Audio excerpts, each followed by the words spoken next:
नमस्कार विद्यार्थी मित्रांनो, मी सुरेश वराडे साकार एज्युकेशन यूट्यूब चॅनलमध्ये आपलं सर्वांचं स्वागत करतोय. पुन्हा एकदा तुमच्या भेटीला आलोय एक गुड न्यूज घेऊन, जी की लार्जेस्ट पब्लिक सेक्टर बँक आहे इंडियामधली, ती आहे state Bank of India.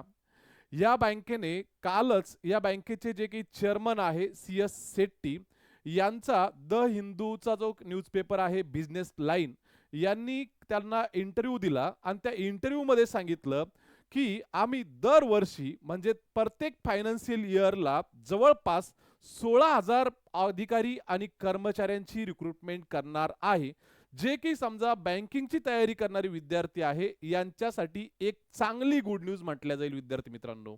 Okay, म्हणजे दरवर्षी म्हणजे इथून पुढे काही येणारे वर्ष जे आहे समजा 2026 मध्ये तर 16,000ची रिक्रुटमेंट होणारच आहे, पण 27 मध्ये सुद्धा 16,000ची रिक्रुटमेंट जे आहे स्टेट बँक ऑफ इंडिया करणार आहे.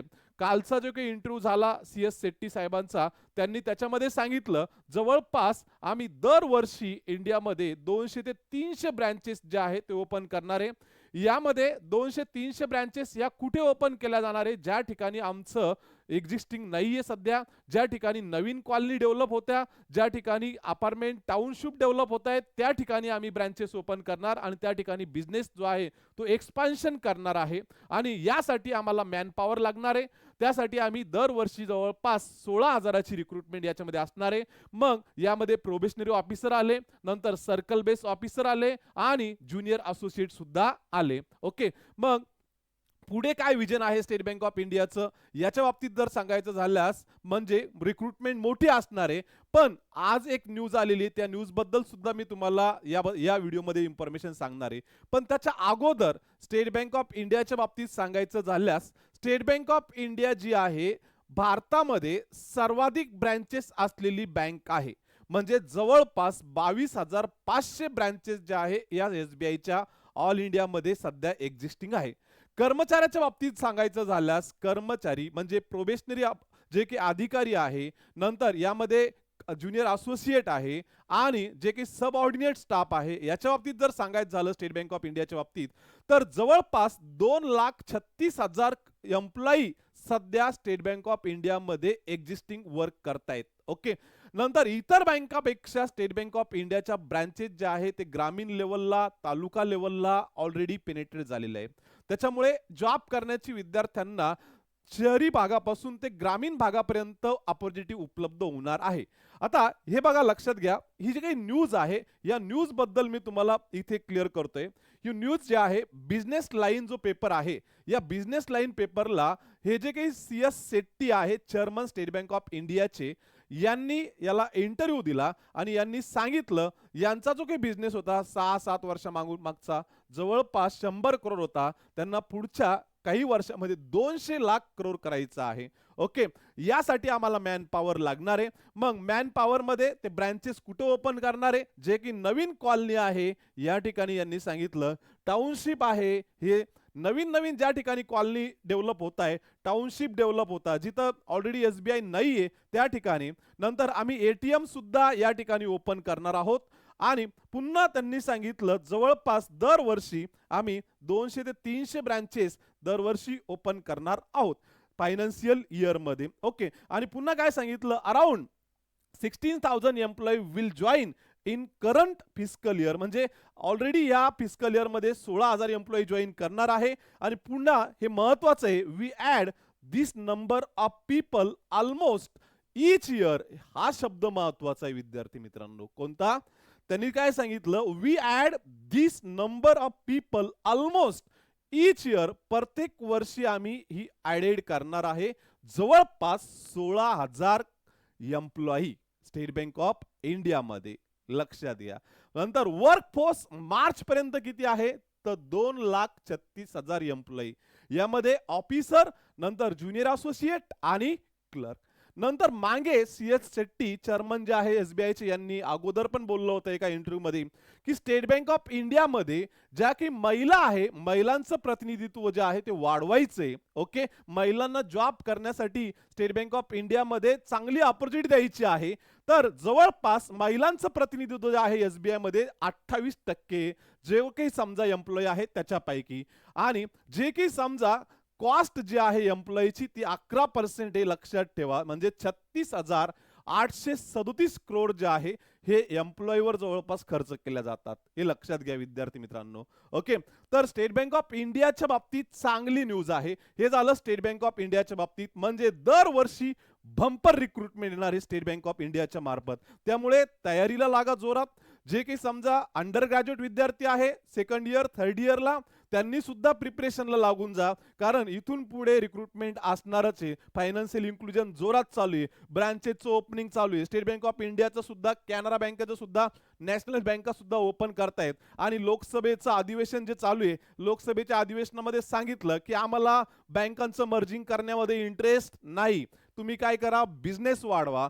यामध्ये ज्या बँका आहे या बँका इंटरनॅशनल लेवलच्या करा, याच्यामध्ये आम्हाला इंटरेस्ट आहे. आम्हाला मर्जिंग मध्ये प्रायव्हेट करण्यामध्ये इंटरेस्ट नाहीये, असं फायनान्स मिनिस्ट्रीनं ऑलरेडी सांगून दिलेलं आहे. त्याच्यामुळे जे लोक ही निगेटिव्ह चर्चा करत होते, मर्जिंग होणारे, प्रायव्हेट होणारे, त्यांना हा जो काही आहे हा मेसेज जो आहे तो पॉझिटिव्ह आहे. निगेटिव्ह चर्चा करणं थांबवा आणि प्रिपरेशनला लागा विद्यार्थी मित्रांनो. आता पुन्हा आजच एक बातमी आली फायनान्स मिनिस्ट्रीची. एका खासदाराने लोकसभेमध्ये या ठिकाणी प्रश्न विचारण्यात आलेला आहे लोकसभेमध्ये, की जे काही समजा आयबीपीएसची ट्रान्सपरन्सी होती, आतापर्यंत आयबीपीएसचे जे काही एक्झाम व्हायच्या, तर एक्झाम झाल्यानंतर जे काही समजा आन्सर शीट असेल, रिस्पॉन्स शीट असेल, विद्यार्थ्यांना मिळायची नाही. त्याच्यामुळे अनेक विद्यार्थी कंप्लेन करायचे आयबीपीएस कडे किंवा इतर ठिकाणी समजा आरटीआय कडे, तरी सुद्धा एक समाधानकारक आन्सर मिळत नव्हतं, सॅटिस्फाईड होत नव्हते विद्यार्थी. म्हणून अनेक लोकांनी खासदाराकडे मागणी केली की सगळ्या एजन्सी, यामध्ये यूपीएससी असेल, एसएससी असेल, रेल्वे असेल, ओके, सरळ सेवा असेल, टीसीएस असेल, सर्व काय करतात, परीक्षा झाल्यानंतर परीक्षेचा रिस्पॉन्स शीट असेल, नंतर क्वेश्चन पेपर जो आहे तो विद्यार्थ्याला पाहायला भेटतो. पण आयबीपीएस असं एक इन्स्टिट्यूशन आहे की यांनी आतापर्यंत पेपर विद्यार्थ्यांना पाहायला दिला नव्हता, प्रीचा पण नाही आणि मेनचा पण नाही. मग एका खासदाराने लोकसभेमध्ये प्रश्न विचारला की आम्हाला सुद्धा याचं ट्रान्सपरन्सी कळावी, विद्यार्थ्यांचे मार्क कळावे आणि क्वेश्चन कशा प्रकारचे आले ते सुद्धा समजावे. यासाठी फायनान्स मिनिस्टरला क्वेश्चन विचारण्यात आला आणि फायनान्स मिनिस्टरनं त्याच्यावर पॉझिटिव्ह आन्सर दिलं विद्यार्थ्यांच्या दृष्टीने. आता इथून पुढे तुम्हाला 2026-27 पासून तुम्हाला एक आयबीपीएस वर एक लॉग इन आयडी बनवायचा आहे आणि तुमचं जसं एमपीएससीचा एक लॉग इन आयडी असतो, यूपीएससीचा एक लॉग इन आयडी असतो, एसएससीचा लॉग इन आयडी असतो, रेल्वेचा लॉग इन आयडी असतो, तसाच आयबीपीएसचा एक लॉग इन आयडी असणार आहे, लक्षात ठेवा. आणि पासवर्ड असणार आहे. त्या लॉग इन आयडी आणि पासवर्ड तुमचा टाकला की तुम्हाला तुमचा पेपर जो आहे तो बघायला भेटणार आहे. रिस्पॉन्स शीट आणि आन्सर की आणि क्वेश्चन पेपर इथून पुढे 26-27 मध्ये ज्या एक्झाम होणार आहे त्यासाठी हे इम्प्लिमेंट करण्यात येणार आहे.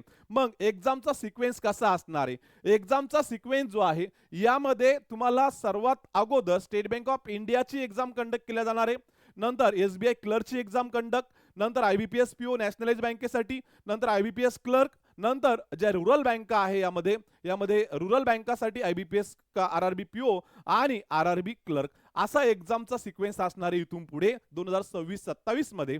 आता रिझल्टचा सिक्वेन्स सुद्धा तसाच असणार आहे. अगोदर ऑफिसर लेवलचा रिझल्ट लावला जाणार आहे, नंतर क्लरिकल लेवलचा, नंतर आरआरबी पीओ आणि क्लर्कचा रिझल्ट लावण्यात येणार आहे. हे कशामुळे केलं? जे आरआरबी जे पीओ क्लर्क आहे हे विद्यार्थ्यांचं जॉबचं ट्रान्समिशन जे आहे, ज्यांना नॅशनलाइज बँकेमध्ये जॉब भेटला, एसबीआय मध्ये जॉब भेटला, ते विद्यार्थी त्या ठिकाणून जॉब लेफ्ट करतात आणि नॅशनलाइज बँकेमध्ये जे आहे ते काय करतात, जॉईन करतात. त्यामुळे आरआरबीचं जे काही समजा या ठिकाणी एम्प्लॉयमेंटचा जो काही क्रायसिस आहे, क्रंच आहे, तो तसाच राहतो. त्यामुळे त्यांनी काय केलं, रिझल्टच्या बाबतीत सुद्धा आणि एक्झाम कंडक्ट करण्याच्या बाबतीत सुद्धा त्याच पद्धतीनं त्याच सिक्वेन्सनं घेणारे SBI PO, SBI clerk, IBPS PO, IBPS clerk, नंतर आरआरबी पीओ, आरआरबी क्लर्क अशा पद्धतीने तुमची एक्झाम होणार आहे. त्यामुळे विद्यार्थ्यांच्या बाबतीनं ही पॉझिटिव्ह न्यूज आहे आणि इथून पुढे रिक्रुटमेंटची जी काही प्रोसेस आहे, रिक्रुटमेंटची जी काही एक्सप्रेस आहे जोरात धावणार आहे आणि ट्रान्सपरन्सी पण एक नंबर या ठिकाणी येणार आहे. कुठेच तुम्हाला शंका घेण्यासाठी या ठिकाणी वाव नसणार आहे, हे लक्षात ठेवा विद्यार्थी मित्रांनो. आतापर्यंत नव्हताच, पण इथून पुढे अजून एक ट्रान्सपरन्सी एक्झाम होणार आहे आयबीपीएसच्या मार्फत ज्या कंडक्ट केल्या जाणार आहेत. त्यामुळे जे काही समजा या क्षेत्रामध्ये येण्याचा प्रयत्न येत आहेत, ओके, त्यांनी जोरात तयारी करा, आपली प्रिपरेशनची लेवल वाढवा आणि या ठिकाणी लवकरात लवकर जॉब मिळवा विद्यार्थी मित्रांनो. त्यासाठी आपण काय करतो, 16 डिसेंबर 2025 पासून साकार एज्युकेशन या ठिकाणी नवीन आफ्टरनूनची बॅच लॉन्च करते. येणाऱ्या 26-27च्या ज्या एक्झाम आहे त्याला टार्गेट धरून आपण आफ्टरनूनची बॅच चालू करतोय. याच ठिकाणी 11:30 ते 4 या वेळेमध्ये आपली बॅच असेल. डेली 4 लेक्चर होतील आपल्याकडे ऑफलाईन फॉर्मॅटमध्ये. यामध्ये लॉजिकल रिजनिंग असेल, मॅथ्स असेल, इंग्लिश असेल, जनरल अवेअरनेस असेल. संडेला मेगा सेशन असेल. नंतर या ठिकाणी ऑफलाईन फॉर्मॅटमध्ये इंटरव्ह्यू कंडक्ट केल्या जातील. या ठिकाणी स्टडी मटेरियल तुम्हाला दिलं जाईल. नंतर रीडिंग रूमची फॅसिलिटी असेल. या सगळ्या गोष्टी तुम्हाला एकाच छताखाली भेटणार आहे. त्याकरता तुम्ही यायचंय. या ठिकाणी खात्री करायची डेमो लेक्चर करून आणि नंतरच तुम्हाला काय करायचे, पुढची प्रक्रिया पूर्ण करायची. विद्यार्थी मित्रांनो, काही डाऊट असेल या एक्झाम बद्दल, या इन्फॉर्मेशन बद्दल, तर कमेंट बॉक्समध्ये तुम्हाला कमेंट करायची आहे. तुम्हाला नक्की तुमचं आन्सर जे आहे ते या ठिकाणी भेटणार आहे. तोपर्यंत धन्यवाद.